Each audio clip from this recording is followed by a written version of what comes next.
Okay, let's go.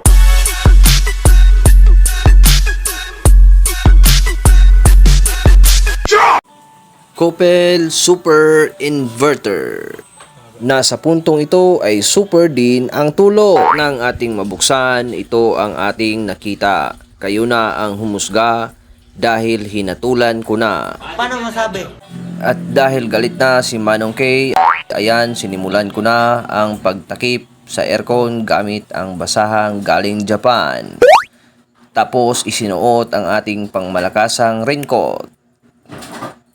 Binugahan, ayan na nga, kinulitog, kinulikot, binugahan ulit, at pagkatapos sa indoor, punta naman tayo sa outdoor.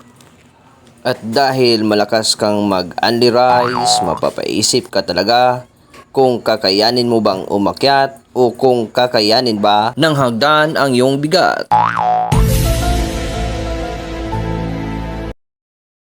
At sa puntong ito, ang ganda na sana ng exposure ko kung hindi lang sa dahon na panira talaga ng moment. At shoutout sa nabigay ng bituing walang ningning pero may halaga. Alright!